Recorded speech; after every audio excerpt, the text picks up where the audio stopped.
Hello and welcome. You are listening to an informed take on current events brought to you by law students and staff of Queen's University Belfast. This is LawPod.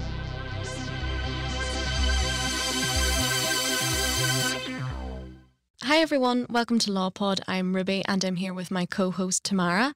In celebration of International Women's Day, today's episode explores themes of gender diversity and equality, but also provides insight into the career of a woman in the legal profession, our very own new Head of School for Law, Professor Joan Loughrey. Welcome and thank you for joining us. Thank you very much for asking me. It's a real honour. Professor Loughrey, as an experienced lawyer and academic, I wonder if you could tell us about your route into law and really why you chose to study it in the first place. It wasn't an entirely planned thing. The reason that I did law was because I was bad at physics, because I had actually always, since I was a small child, wanted to be a doctor, and we do have doctors in the family. But I could not do physics, and I gave it up at O-level, and that gave me the idea that I couldn't go on and do medicine. Now, I probably wasn't entirely right about that. So then looking around, I thought, well, you do a degree in order to get into a job, and you get into the job. And I had the idea that you did the job that was really closely connected to the degree. So I thought, well, the other one's law, and that'll train me up to be a lawyer. I had no idea whether I wanted to be a lawyer really, but it was like the next vocational, in inverted commas, degree. Of course, that's wrong. And a lot of people who do law don't go into the legal profession, but that wasn't where I was at.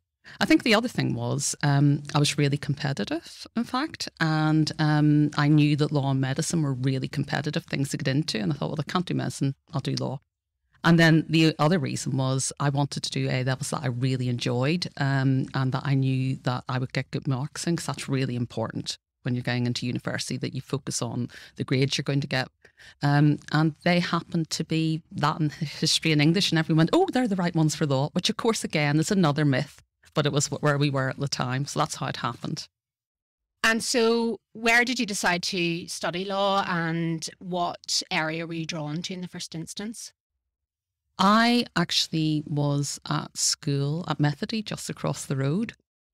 And so I'd seen Queen's every day, and I thought, well, okay, I'll maybe do. I definitely thought about Queen's, and I was thinking about it whenever one of the teachers that I had, I think it was my Latin teacher, but it might have been head of sixth form, said to me, "You should." I always remember it. He said, "I hope you're thinking about applying to Oxbridge." Now, I definitely was not thinking about applying to Oxbridge, because I did not think that I was Oxbridge material, I have to tell you. But he made it absolutely clear that this was something I really should be doing. And I honestly think that if he hadn't tapped me on the shoulder that day, it wouldn't even have occurred to me to do that. And I certainly didn't expect to get in. And so when I got in, I was amazed. And then I always expected, I have to say, to be the bottom of the group.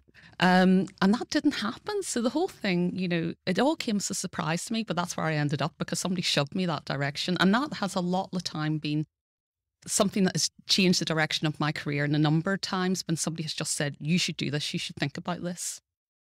And I think, like you touched on, sometimes teachers don't realise what an important role they have in people's lives in determining kind of what pupils go for and what they wish to succeed in their own lives. So that's really nice to hear that it was, someone telling you to go for it.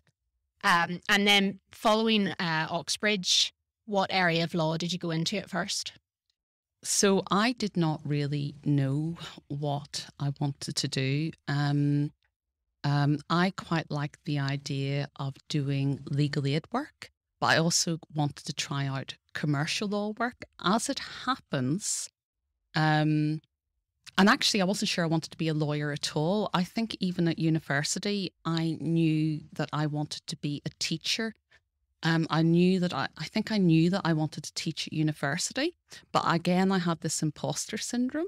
Lack of confidence, where I thought, I'm just not going to be smart enough you have to be brilliant to teach at university. And so I didn't go down that route. And there was a really strong push, and I don't know if students feel it these days, but there's a really strong push to go into practice and just give it a go. And again, I was given a shove. Now, this was a shove that probably didn't serve me well, because I wasn't sure, looking back, academia was what I wanted to do. But I wanted to get as broad an experience as possible. And as it happens, there was a firm in London that trained you up in legal aid work. They had a legal aid office associated with them, a commercial office. And I applied to them. And I was just really lucky to get in there. So I went in, did the different seats, discovered that I didn't, while I like training in personal injury, which is what I thought I wanted to go into, I suddenly realised that I really didn't want to practice in that. So that just goes to show it's really important to get experience, because it will totally change your mind. Commercial, well, it was fine. You know, it was quite interesting. It wasn't my passion. But then what then happened was, what I always wanted to do was go travelling. I had no money once I finished my training contract, because I'd spent so much when I was at law school that I had to pay off my loan. And I'd broken even. So I borrowed some money, and then I thought, well, what am I going to do now? And I didn't have a huge amount of money. And I thought, well, I know, I'll go to Hong Kong and I'll get a job there and I'll earn lots of money and I'll be able to go travelling. And I went, despite the strong advice of a relation who was in Hong Kong, who said, you won't get a job. I applied to every single law firm in Hong Kong, got nowhere with it, and was on the way out the door to get a job in a pub, which wasn't going to earn me lots of money, when the phone went. And I was sort of halfway out the door, and I thought, well, am I going to answer that phone or not? I did answer the phone, and it was a law firm who took me on as a paralegal to work on a refugee case. And then that was that. So then I got into commercial shipping litigation, which was just, I'd done no shipping litigation prior to that, but I started doing shipping litigation at that point. That's so fascinating, just how completely different, even first of all, within the legal sector, and then going from Northern Ireland to Hong Kong. I'm sure it was a bit of a change for you, even just in your own personal life, never mind your professional life. Yeah, it was a really big step. And I think these things, when I moved from Northern Ireland to England to Hong Kong, I think you always feel homesick, don't you? And it does take a wee while to settle down. And I think people who find themselves in new situations, they do need to give themselves about 6 months. It's always my rule of thumb. And when I'm talking to first year students, I say, I know you're going to be feeling homesick for a while. It might be particularly bad in November when it's a bit dark and miserable, but just get yourself through to January, February, and you'll start to feel better. And you're not alone in those feelings. And that was just based also on my own experience, as well as watching how people are. Yeah, I mean, I think you touched there on the importance of knowing what you don't want to do just as much as what you do want to do. And in terms of the stuff that you really did want to do, would you say that there were any standout moments from your career that you can look back fondly on now? Yes.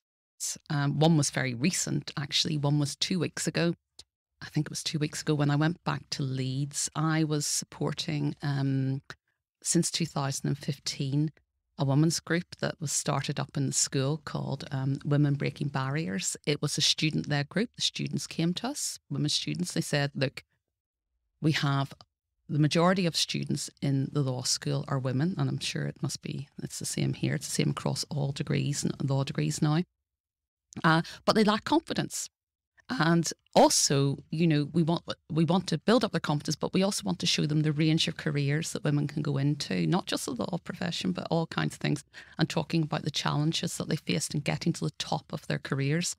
So that was back in 2015. I supported that group as kind of institutional memory, telling the presidents what had worked before, what had not worked. But it was very much a student motivated group, and they're a fantastic group of students. So a couple of weeks ago, they had an event where they had 5 past presidents in, basically telling the women in that room, the new students, how they got, what were the past presidents were doing all different kinds of jobs. They weren't just solicitors and barristers, but they were also those, and in quite, you know, competitive areas. But they'd gone into, also taken other routes and other careers. And they were talking to the new students about about their journey. And it was just fantastic to see these people who I'd seen as students come through. They hadn't known what they were going to do. Some of them knew they didn't want to be lawyers. They didn't know what they wanted to do. And there they were in successful careers, being an inspiration to the next generation. And that was a highlight. And they presented me with a bunch of awards, which was great. And it was absolutely nice. The best thing. It's the best way to finish my time at Leeds. Apart from that, being promoted to professor, I was one of the first 3 women in the law school at Leeds who had ever been promoted internally to professor. 3 of us were promoted at the same time, back I think in 2012. Not one single woman had ever been promoted internally before that. They'd recruited people in from the outside. And I was the only one with children, and I felt, and my children were still relatively young at the time. I felt incredibly proud of that. So there was that as well. Yeah, as you said, navigating the demands of the legal profession and finding ways to progress within that. Would you say that gender diversity has played a huge role or has played a minor role in impacting that journey? So I don't know what it would be like now, because it's obviously quite a long time since I left the legal profession. And it was very much a pool. I wanted to be an academic. I think that was where my interests were. And when I got that job, I couldn't believe that I was being paid to do something I loved. There was a bit of a push factor that I wasn't a great business person. Actually, I really didn't like charging clients money. I liked doing the research and I liked doing the work, but I really hated sending them the bills. So that meant that I wasn't going to be good at being a lawyer. But the other thing is, it's really challenging. Those first 2, 3, 4 years out of practice, when not when you're a trainee, you've got people looking over your work, or should do. But after that, when you're on your own almost, it's really challenging, difficult, stressful time. And to come up against what was then a glass ceiling and gender stereotypes, you just think, no. So at that point in time, I saw the writing on the wall. I could see that it was going to be, for me, an impediment. And I thought, well, it's not actually what I want to do. But I want to emphasize that I went into academia because I wanted to do it. Yeah. I think that's really interesting what you're saying about the glass ceiling, because I'm a career changer. I have a son and I'm slightly older than some of the students starting out in Queen's in Law. And I definitely, from my experience, feel that there is, still a lack of diversity or pushing for you to get to the top of your career ladder. I actually found some stats last night, a lot of stats going around at the moment, especially with International Women's Day, that said there are 52% of trainee solicitors or barristers, and that drops to 30% of partners and 19% of equity partners. So there clearly is still an issue. And it would just be kind of interesting to hear how you maybe think that we could try and break through that ceiling, or what movements we need in place to kind of show younger females coming into the profession that they can reach the top, or they essentially can have it all, so to say. Okay, so actually the stats are slightly worse than what you've articulated, because in fact the legal profession is segmented. So if you look at the big city firms, quite often you'll find that there are even fewer women partners. So the stats that we've got there are for the sector as a whole, but in actual fact in big city firms it's even lower. What you will quite often hear the profession saying is, well, it's just a matter of time. You hear this with judges in the bar, you hear it right. It's just a matter of time. Women will come through in the end. Look, women have been 50% of the entrance into the profession for really quite some time. Almost not long after I came in, I don't have the date, but it's really a very long time, longer than 20 years. And indeed, they're the majority of people in law school. So that's not what it is, right? Because the people that I was at university with are now actually thinking of retiring. They're close to retirement. They're coming into that, and there were loads of women going into the profession at that point. So it's something else. So what do we do about this? Well, first of all, we challenge that explanation. That's not what's going on. There's something else going on. We have a look at career progression for women in the legal profession. There has been loads of research on this, and it is, I think, a case of just getting it across, communicating this to the legal profession. There's assumptions that are made that need to be discussed, such that, women want a work-life balance, and therefore we'll put them on what's called, what researchers call the mummy track, which means you've got flexible hours and work's great, but there's no career progression. So there needs to be work done in and around that, I think, with the profession. We need women champions in the profession. Think, no question that things are getting better, but we can't just leave it to the women champions. We need the men to come in and be on board and to understand what the problems are. And I understand that being a partner in a law firm or being a barrister and so forth is hugely pressurised. And you have lots of demands on your time, and you have key performance indicators you have to meet and so forth. But we're losing valuable women. We've been losing them a long time. There's not just a business case for diversity. It's the right thing to do.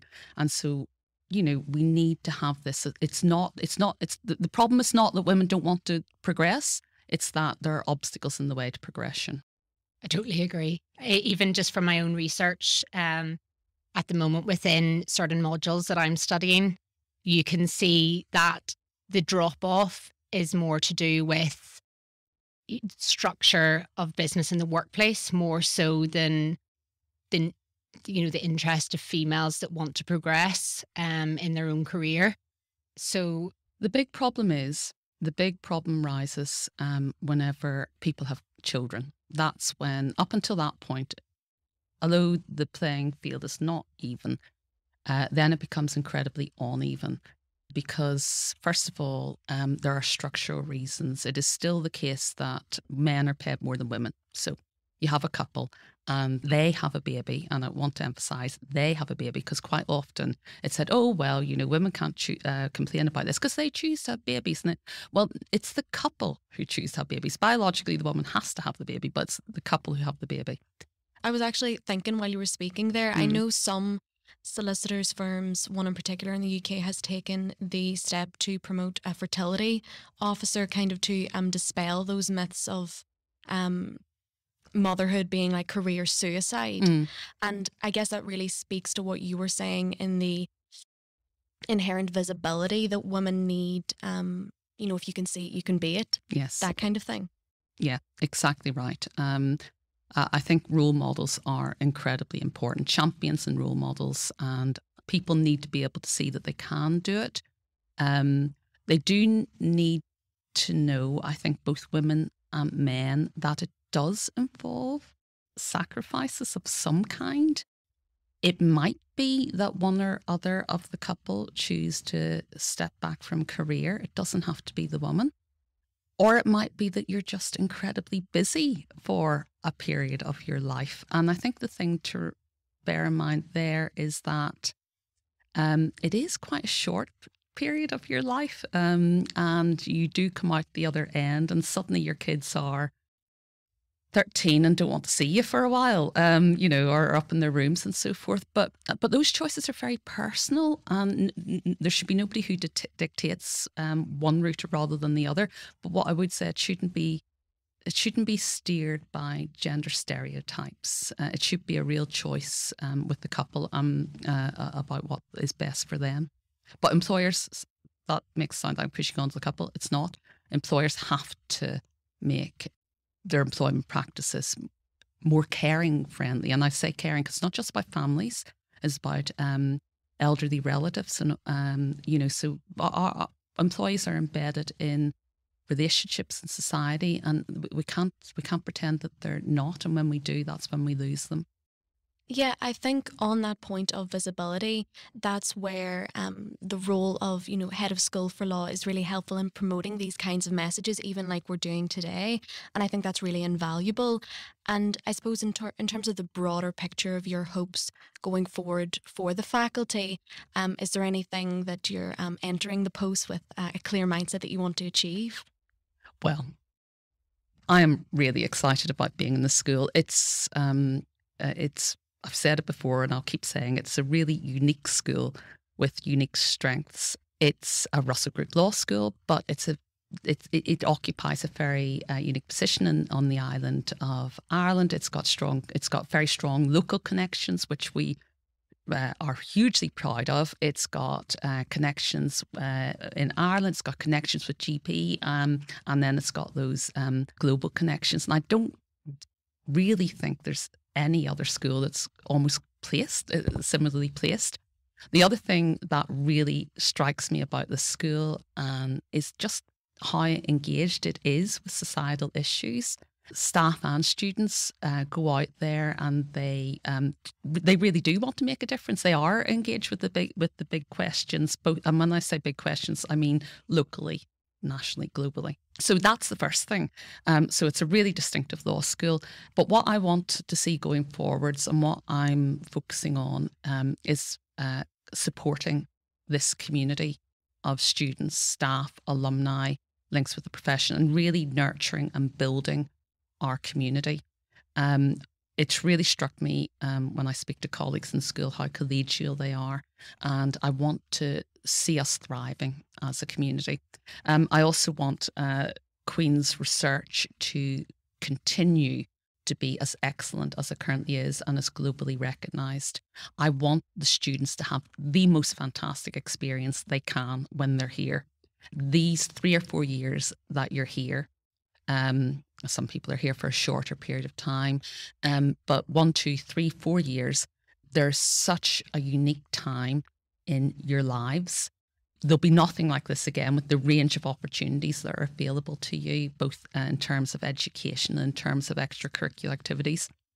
And I just want to make sure that you have the opportunity to get the most out of that, and to give you the opportunity to make sure the students and staff have the opportunity to achieve as they want to that they can achieve their aspirations. And I do see that as a really important role for myself to lead in the school. Yes, definitely. I think that as part of that role, as part of your role, you inherently set down kind of advice maybe for women coming up in the legal profession. I know personally I'm a first year, and you appeared recently in one of my lectures kind of, dropping those hints about, the interconnectedness that we have at university that is so special and you'll never really see again. But I suppose if you could distill it down into 2 or 3 pieces of advice for someone like myself just starting out in studying law, or someone like Tamara who's going into practicing law, what would that be? What would that look like? Well, the first thing I'd say to you is, and to other students, is if you don't know what you want to do, don't worry about it. Don't do something because you think you ought to do it. Do something because it fits you. And that might not be going into practice, but it might be going into practice. If you don't have a clear idea at the moment, don't worry, just keep looking, because the law degree is a great degree for a variety of careers. And one of the things that struck me at Women Breaking Barriers was that people had just gone off in different directions and they were really happy, and they really felt they'd achieved. I'd also say, whatever you do, find role models, find a mentor, network, get out there and look for somebody who's doing what you want to do, and then find out how they did it, and just pay attention to them and get advice. Make sure you get advice and be ready to change and be flexible. Look, I've changed so many times what I've done, but the changes have always been things that I was interested in. Just be aware that many opportunities will come serendipitously your way. And just make sure that you're open and don't be afraid. Don't stick to just doing the same thing because it's what you've always done. Just be open to the opportunities, because they will be there and they will come up. Yeah, I definitely agree. I think if we can take anything away from the past 2 years, it's that a plan won't always, see you through your entire time. And I really think what you've said today has been inspiring, and I've definitely taken notes myself. But thank you so much for coming to speak to us today. It was really interesting to hear what you had to say as an experienced woman in the legal profession. It's been a real pleasure, honestly, and thank you very much for asking me. Thank you very much. And to all our fellow women in law, happy International Women's Day.